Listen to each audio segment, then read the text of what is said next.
L'affaire des aides vient, une fois de plus, de faire grimper la pression entre Alger et Paris. Comme beaucoup l'avaient anticipé, ce dossier brûlant agit comme un rappel brutal.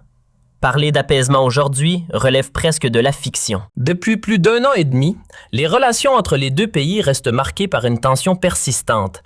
Et tant que l'affaire AMDZ ne sera pas entièrement éclaircie, tant que toute la vérité ne sera pas mise sur la table, toute idée de rapprochement paraît illusoire. Nous sommes le 26 mars 2026 et dans cette émission, nous allons revenir en détail sur un épisode révélateur, la convocation officielle du chargé d'affaires français à Alger par le ministère algérien des Affaires étrangères.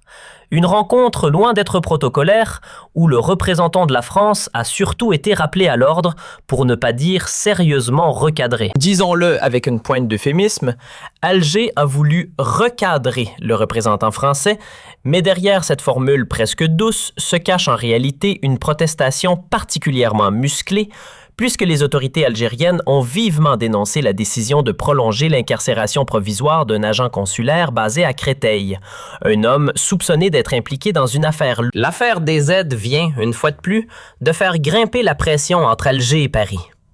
Comme beaucoup l'avaient anticipé, ce dossier brûlant agit comme un rappel brutal. Parler d'apaisement aujourd'hui relève presque de la fiction. Depuis plus d'1 an et demi, les relations entre les deux pays restent marquées par une tension persistante. Et tant que l'affaire AMDZ ne sera pas entièrement éclaircie, tant que toute la vérité ne sera pas mise sur la table, toute idée de rapprochement paraît illusoire. Nous sommes le 26 mars 2026 et dans cette émission, nous allons revenir en détail sur un épisode révélateur, la convocation officielle du chargé d'affaires français à Alger par le ministère algérien des Affaires étrangères.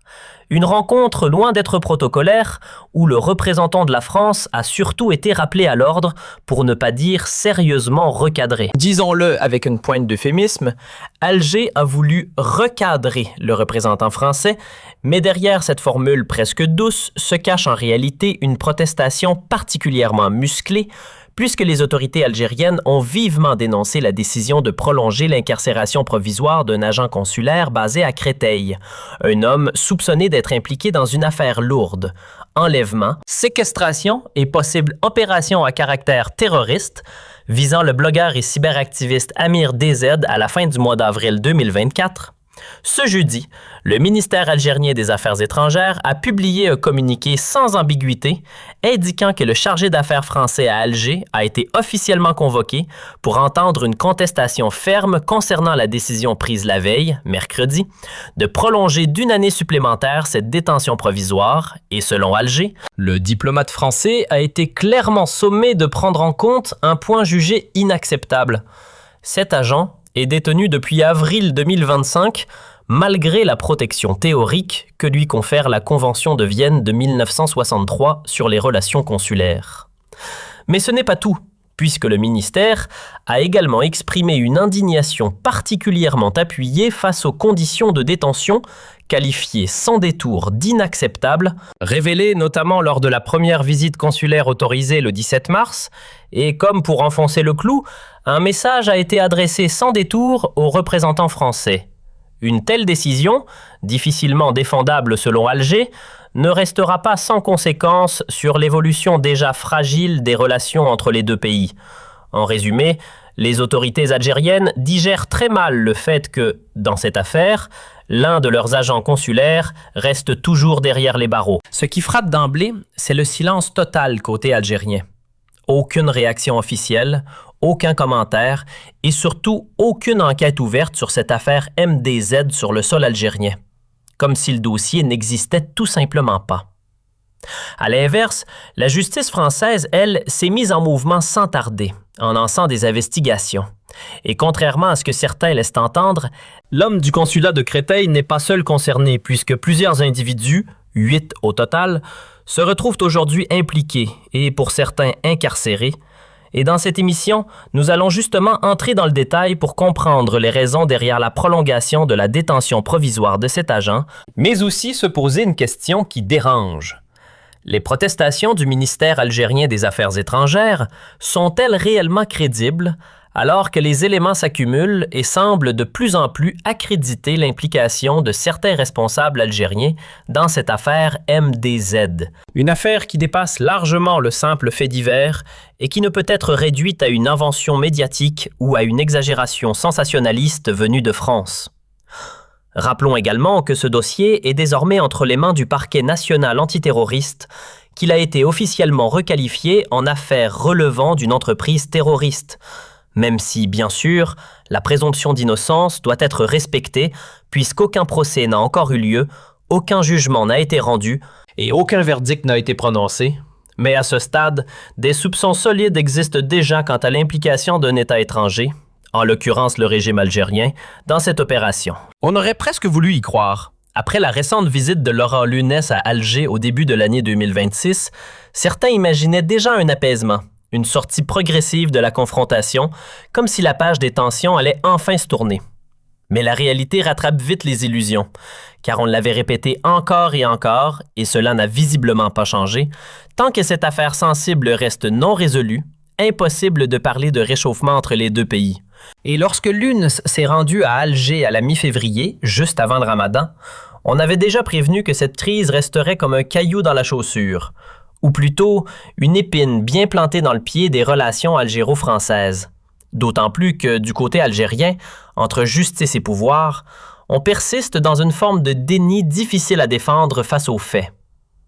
Maintenant, revenons à la base, aux éléments concrets. Car derrière tout cela se trouve un homme, un agent du consulat d'Algérie à Créteil, arrêté aux alentours du 11 avril 2025, placé en garde à vue, puis rapidement présenté devant les magistrats du parquet national antiterroriste avant d'être incarcéré quelques jours plus tard, autour du 13 ou 14 avril, et depuis, cela fait presque un an qu'il est derrière les barreaux, cet homme. Smaïl R. n'est pas un simple fonctionnaire ni un diplomate ordinaire, puisqu'il appartient aussi au service de renseignement algérien.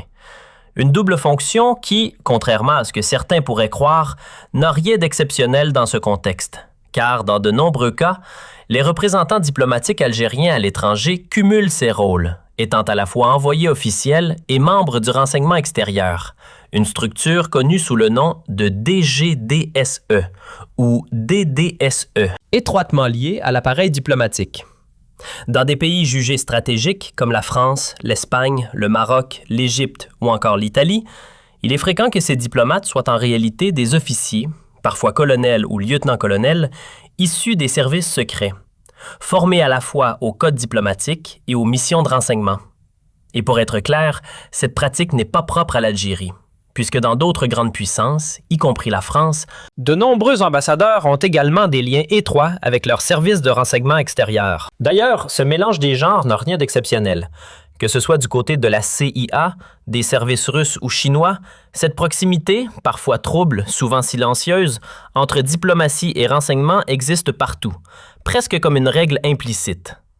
Mais le véritable sujet n'est pas là, car ce qui compte vraiment, c'est que dans cette affaire, ce ne sont pas un ou deux individus isolés qui sont concernés, mais 8 personnes au total actuellement détenues, et le parquet national antiterroriste a pris la décision claire de prolonger leur détention provisoire d'1 année supplémentaire, une mesure qui s'applique à l'ensemble des suspects impliqués dans ce dossier MDZ, un dossier particulièrement lourd puisqu'il englobe enlèvement, séquestration et même tentative d'homicide dans un cadre lié au terrorisme. Alors, pourquoi parler de terrorisme, justement? Pourquoi cette qualification? Tout simplement parce que les éléments de l'enquête laissent penser à l'intervention d'un groupe structuré, recruté et financé par un État étranger pour mener une opération clandestine sur le territoire français. Une action qui, par sa nature, aurait pu gravement perturber l'ordre public, voire porter atteinte à la sécurité nationale, ce qui justifie pleinement l'usage de cette qualification par la justice française. Dès lors, difficile de soutenir que les autorités judiciaires françaises s'acharnent sur Smaïl R, puisqu'il n'est qu'un maillon parmi d'autres dans cette affaire, même si cet aspect est rarement mis en avant par le régime algérien, car en réalité ils sont bien 8, et tous ont vu leur détention provisoire prolongée d'1 année, sans exception. Il faut remettre les choses dans l'ordre. Plusieurs suspects n'ont pas été arrêtés en même temps. Certains ont été interpellés bien plus tard, notamment autour du mois de juin 2025, ce qui montre que l'enquête s'est construite progressivement. Parmi eux, le premier à être incarcéré reste Smaïl R, arrêté avec 2 autres individus qui, eux, auraient bénéficié d'un placement sous contrôle judiciaire, tandis que lui a été directement envoyé en détention. Et c'est un point essentiel à souligner, car cela confirme qu'il n'est en aucun cas un cas isolé dans ce dossier. Maintenant, prétendre que la justice française agit par simple caprice ou dans le but de provoquer Alger relève plus du discours politique que de la réalité.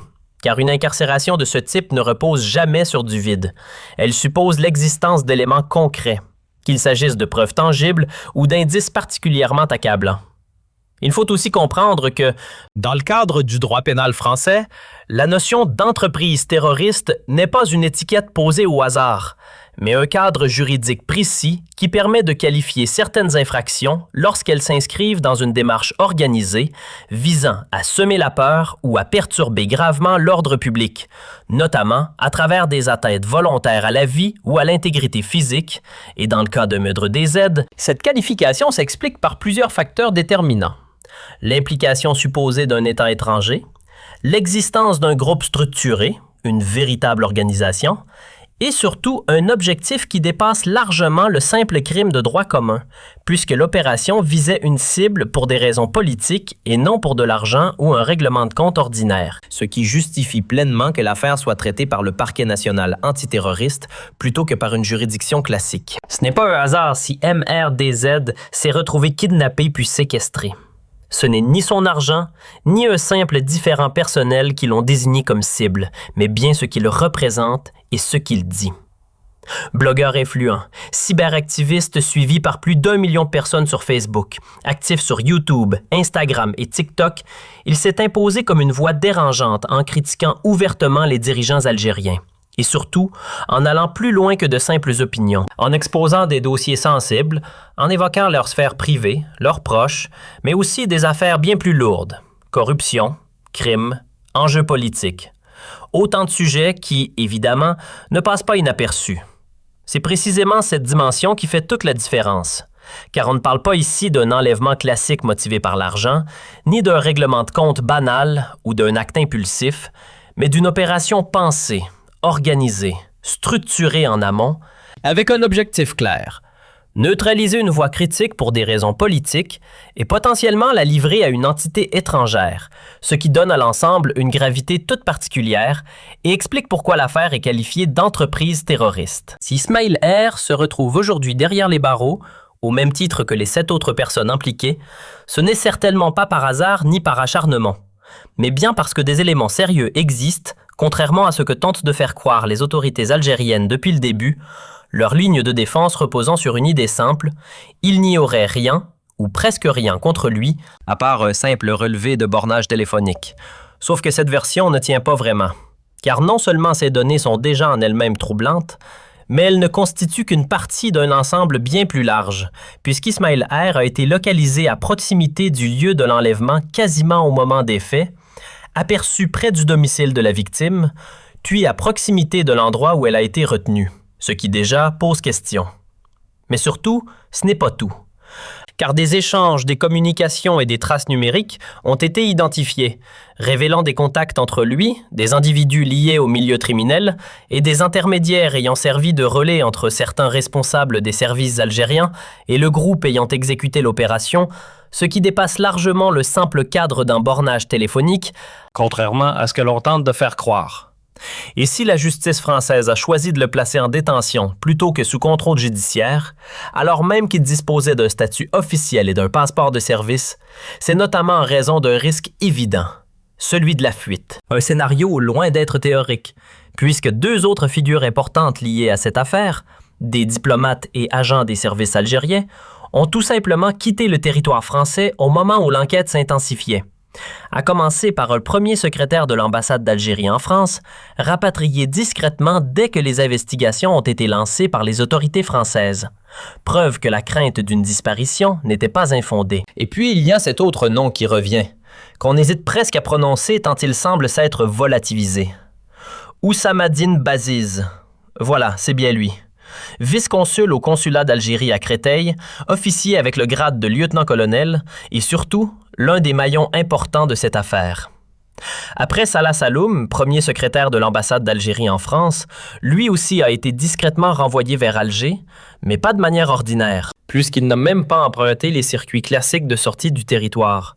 Comme si le simple passage par un aéroport français représentait un risque trop grand, il a donc été exfiltré en passant par l'Italie avant de regagner son pays. Un itinéraire qui en dit long. Au final, on se retrouve avec deux figures clés, citées à plusieurs reprises par différents témoins, y compris par Smaïl Air lui-même, pourtant moins gradé, qui a évoqué leur rôle dans cette affaire, ce qui renforce les soupçons autour de leur implication. Face à la justice française, leur attitude est sans ambiguïté. Refus de répondre aux convocations, absence totale devant les magistrats, aucun effort pour se soumettre à une audition, autrement dit, ils ont choisi de disparaître plutôt que de s'expliquer. Dans ce contexte, difficile de reprocher au juge français d'avoir privilégié la détention dans le cas de Smaïl Air, car le risque de fuite n'avait rien de théorique. D'autant plus que lui-même avait déjà quitté la France après les faits pour se rendre en Algérie, y rester un certain temps, puis revenir en pensant sans doute être hors de danger, jusqu'à son interpellation en avril 2025 par la DGSI, le service de contre-espionnage français, qui l'a arrêté avant que la justice ne décide immédiatement de le placer en détention, précisément pour éviter qu'il le suive le même chemin que les autres. Quand deux figures clés quittent le territoire sans même répondre aux convocations, difficile pour la justice française d'accorder la moindre confiance. Et c'est exactement ce qui s'est passé. Ces responsables et leurs collaborateurs ont choisi la fuite, laissant derrière eux un climat de suspicion totale. Dans ces conditions, les autorités judiciaires n'étaient clairement pas disposées à prendre le moindre risque, et cela explique aussi certaines mesures dénoncées dans le communiqué du ministère algérien des Affaires étrangères, notamment le fait que Smaïl Air ait été privé de parloir depuis son incarcération, sans possibilité de recevoir ses proches, ni appel téléphonique, ni visite familiale. Un point d'ailleurs souligné en fin de déclaration, tout comme le fait qu'il n'a obtenu une première visite consulaire que le 17 mars, soit après près d'une année entière sans aucun contact officiel avec les représentants de son pays. Mais cette décision n'est pas sortie de nulle part, car il faut rappeler que, dans cette affaire, les services consulaires algériens eux-mêmes sont soupçonnés, ce qui change complètement la donne. Et dans un tel contexte, permettre des échanges avec l'extérieur aurait pu ouvrir la porte à des transmissions d'informations sensibles vers les autorités concernées, compromettant ainsi le travail des enquêteurs. Le parquet national antiterroriste, qui soupçonne l'implication de responsables liés au service de renseignement algérien, ne pouvait évidemment pas prendre ce risque, car autoriser un tel accès aurait pu perturber, voire compromettre les investigations en cours. En réalité, ce type de restriction n'a rien d'exceptionnel. Car dans toute affaire grave, qu'il s'agisse de criminalité lourde ou de terrorisme, il est courant que les suspects soient temporairement privés de contact extérieur afin d'éviter toute fuite d'informations ou tentative d'influence sur l'enquête. Une pratique que l'on retrouve d'ailleurs dans de nombreux systèmes judiciaires, y compris en Algérie. Soyons clairs et surtout honnêtes. La justice française n'a pas agi à la légère dans cette affaire. Elle n'a pas improvisé ni ciblé quelqu'un au hasard. Car on ne parle pas ici d'un simple incident, mais d'un enchaînement de faits extrêmement graves. Enlèvement, séquestration, tentative d'homicide, le tout inscrit dans un cadre qualifié de terroriste. Et face à cela, oui, le ministère algérien des Affaires étrangères invoque la protection diplomatique prévue par la Convention de Vienne de 1963. Et sur le principe, il a raison de rappeler ce cadre juridique. Mais il y a une nuance essentielle que certains semblent volontairement oublier. Cette protection n'est en aucun cas un bouclier absolu. Elle n'autorise ni les violences, ni les crimes, ni les actes illégaux. Car un agent consulaire ou un diplomate, malgré son statut, ne bénéficie jamais d'un droit d'impunité totale. Il ne peut ni enlever, ni agresser, ni tuer, ni organiser des actes criminels en toute liberté. L'immunité existe, certes, mais elle est encadrée, limitée, conditionnée. Et dès lors que des faits graves sont établis, des infractions majeures ou des violations manifestes du droit, cette protection cesse de s'appliquer. Elle tombe, elle disparaît. Et c'est précisément ce qui est en jeu dans cette affaire, où il est question d'un enlèvement violent, d'une personne capturée, droguée, ligotée. avec la possibilité qu'elle soit transférée vers un autre groupe à l'étranger, avec des conséquences potentiellement dramatiques, ce que confirment d'ailleurs des éléments médicaux ainsi que certaines enquêtes médiatiques, mettant en lumière un niveau de violence particulièrement alarmant. Il faut le rappeler sans détour. L'immunité diplomatique n'est pas intouchable, elle peut être levée. Et le droit international, notamment à travers la Convention de Vienne, donne justement aux États la possibilité de déclarer persona non grata un représentant étranger qui pose problème sur leur territoire, voire de prendre des mesures plus fermes si des faits graves sont établis. On ne parle pas ici d'un incident banal ou d'un écart mineur. Ce n'est ni une maladresse ni un petit délit sans conséquence, mais bien d'une affaire impliquant l'organisation d'un enlèvement avec tout ce que cela suppose en termes de gravité, jusqu'à être qualifié d'opération terroriste. Il faut donc arrêter de minimiser la situation, car tant que cette affaire MDZ restera sans issue claire, toute tentative de rapprochement entre Alger et Paris restera bloquée. Et cela, on l'a déjà dit et répété, à un moment donné, il faudra bien que les autorités algériennes sortent de cette posture de déni, acceptent de regarder les faits en face et surtout de coopérer pleinement avec la justice française pour permettre à la vérité d'émerger. Franchement, une question s'impose. Si les autorités algériennes sont aussi sûres de leur innocence, pourquoi une réaction aussi nerveuse, presque instinctive? C'est difficile à comprendre. Quand on n'a rien à cacher, on laisse la justice avancer, non? Alors pourquoi cette tension permanente, cette colère immédiate? D'autant plus que la situation diplomatique actuelle en dit long. Il n'y a même plus d'ambassadeur en poste, ni du côté français à Alger depuis avril 2025, ni du côté algérien à Paris depuis juillet 2024, remplacés par de simples chargés d'affaires. Un signe évident d'une relation profondément dégradée. Certes, certaines visites récentes ont permis de rouvrir timidement le dialogue et de desserrer légèrement l'étau. Mais au fond, rien n'a réellement changé. On reste bloqué dans une impasse et cette impasse porte un nom. L'affaire MDZ. Car ici, il ne s'agit pas d'un malentendu diplomatique ou d'un différend mineur, mais d'un acte grave commis sur les territoires français. Une atteinte directe à la souveraineté nationale. Et cela, aucun juge ne pourra simplement l'effacer. Même si, hypothétiquement, la plainte venait à être retirée, ce qui paraît peu probable, le fait demeure. Et posons la question autrement. Comment Alger aurait réagi si les services français avaient organisé l'enlèvement d'un opposant sur son sol? La réponse est évidente. La réaction aurait été explosive, peut-être même disproportionnée. Alors pourquoi aujourd'hui refuser de coopérer? Pourquoi ne pas ouvrir une enquête parallèle en Algérie pour éclairer les faits et travailler avec la justice française? Et surtout, pourquoi certains responsables comme Baziz ou Saloum n'ont-ils jamais accepté de répondre aux convocations, s'ils sont réellement convaincus de leur innocence? Alors une série de questions s'impose, et elles restent sans réponse. Pourquoi refuser tout simplement de se présenter? Pourquoi ne pas accepter d'être entendu? Pourquoi ne pas autoriser des magistrats à venir interroger les principaux concernés dans le cadre d'une coopération judiciaire? Et surtout, pourquoi éviter le parquet national antiterroriste s'ils sont réellement convaincus de leur innocence? Car au fond, c'est là que tout se joue.